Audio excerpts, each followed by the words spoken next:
नमस्कार दोस्तों, स्वागत है आप सभी का एक बार फिर से हमारे चैनल आध्यात्मिक ज्ञान पर।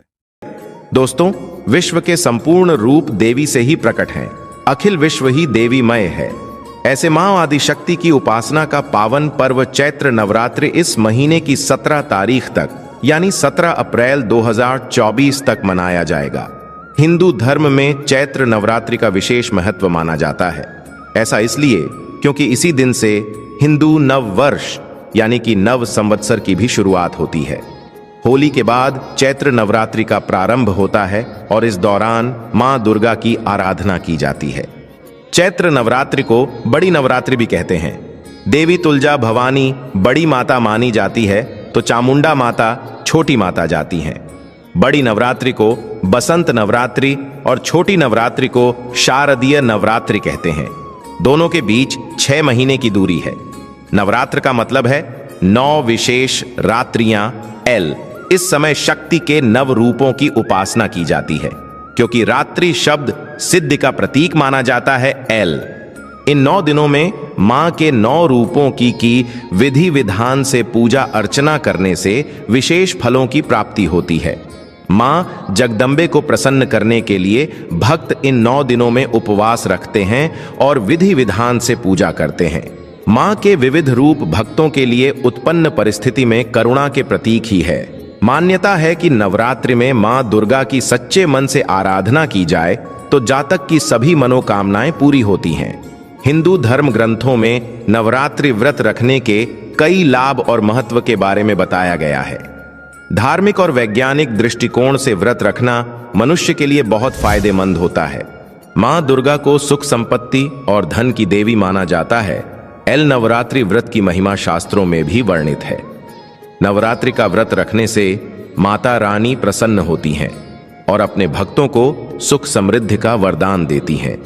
साथ ही नवरात्रि के 9 दिन व्रत रखने से तन, मन और आत्मा की शुद्धि होती है। कहा जाता है कि जो भक्त नवरात्रि का व्रत रखते हैं उन्हें उत्तम लोक की प्राप्ति होती है। मां की कृपा प्राप्त होने से दुर्भाग्य भी सौभाग्य में परिवर्तित हो जाता है। मां अपने बच्चों की सभी गलतियां, सभी पापों को क्षमा कर देती है, उन्हें मार्ग पर लाती हैं, दुख कष्ट रहित जीवन प्रदान करती हैं। नवरात्रि के ये 9 दिन मां की कृपा प्राप्त करने के लिए सर्वश्रेष्ठ माने जाते हैं। इन दिनों थोड़े से प्रयास से ही आप माता रानी को प्रसन्न कर सकते हैं।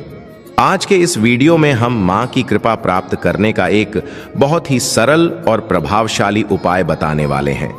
इस उपाय को करके आप अपने कष्ट मिटा सकते हैं, जीवन की बड़ी से बड़ी परेशानियां दूर कर सकते हैं, घर में सुख शांति और समृद्धि ला सकते हैं। इस उपाय से सदा सदा के लिए मां दुर्गा की कृपा आप पर बनी रहेगी। ये उपाय नवरात्रि के दौरान किसी भी दिन कर सकते हैं, लेकिन हो सके तो रोज 9 दिनों तक आप इस उपाय को श्रद्धा पूर्वक करें, क्योंकि ये 9 दिन मां की कृपा प्राप्त करने के लिए सर्वश्रेष्ठ माने जाते हैं।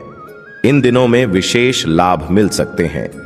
आगे बढ़ने से पहले आपसे रिक्वेस्ट करते हैं कि वीडियो को लाइक जरूर करिएगा, दोस्तों को शेयर कर दीजिएगा और अगर आपने अभी तक चैनल को सब्सक्राइब नहीं किया है तो चैनल को सब्सक्राइब करके बेल आइकन जरूर दबाइएगा। दोस्तों, स्वच्छता पवित्रता का ख्याल तो हम हर मंगल समय पर करते ही हैं, लेकिन फिर भी ये उपाय करने के लिए स्नानादि कर स्वच्छ वस्त्र परिधान करें। अशुभ रंग के कपड़े ना पहने। नारंगी, लाल, गुलाबी, पीले, हरे ऐसे शुभ रंग के कपड़े पहनकर आप पूजा आराधना करें। मां के समक्ष लाल ऊनी आसन लगाकर बैठ जाए। देवी देवताओं को नमस्कार करें। कलश को नमस्कार करें। कलश के मुख में विष्णु जी, कंठ में रुद्र तथा मूल में ब्रह्मा का वास होता है और कलश के मध्य में दैवीय मातृ शक्तियां निवास करती हैं। उन्हें नमस्कार करके पूजन की शुरुआत करें। अगर आपने अखंड ज्योत नहीं जलाई है तो आप सबसे पहले कलश के सामने धूप दीप प्रज्वलित करें। कलश पर कुमकुम से तिलक करें, फूल चढ़ाएं और साथ ही देवी मां की भी पंचोपचार पूजा करें। उन्हें फल मिष्ठान का भोग लगाएं। अब आप एक थाली लेकर उसमें एक खाली दीपक रखें। इसमें बाती नहीं लगानी है। मिट्टी का, आटे का, धातु का कोई भी दीपक चलेगा। फिर एक कपूर का टुकड़ा शुद्ध घी में डुबोकर फिर इस दीपक में रखें और जलाएं।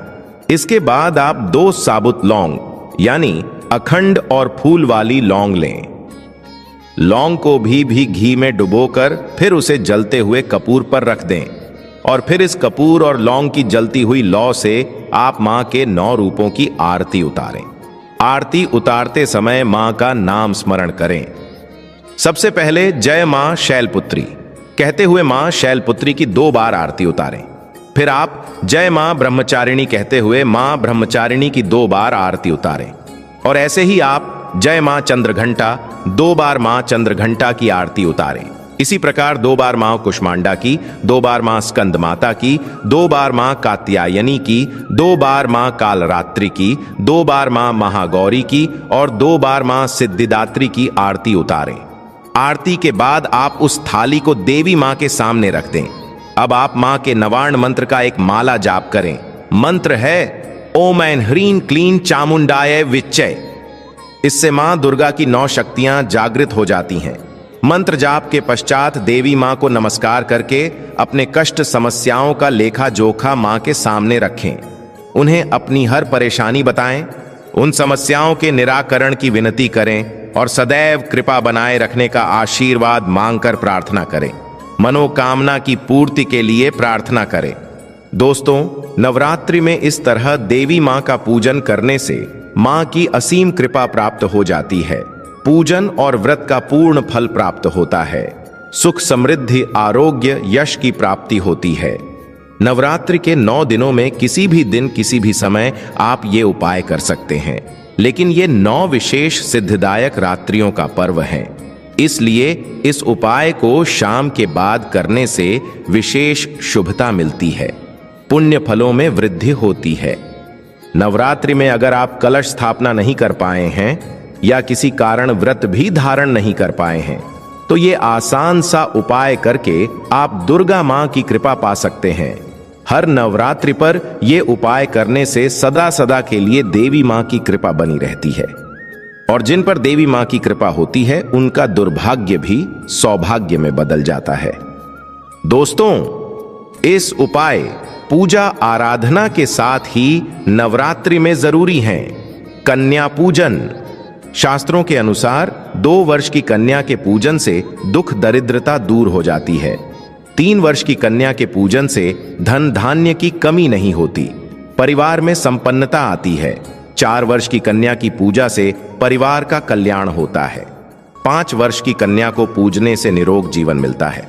6 वर्ष की कन्या की पूजा से विद्या, विजय, राजयोग की प्राप्ति होती है। 7 वर्ष की कन्या का पूजन करने से ऐश्वर्य की प्राप्ति होती है। 8 वर्ष की कन्या के पूजन करने से वाद विवाद में विजय प्राप्त होती है। 9 वर्ष की कन्या का पूजन करने से शत्रुओं का नाश होता है और कार्यों में सफलता मिलती है। 10 वर्ष की कन्या सुभद्रा कहलाती है। इसकी पूजा से भक्त की हर मनोकामना पूर्ण होती है। इसके अलावा नवरात्रि में सात्विकता अवश्य बरतें।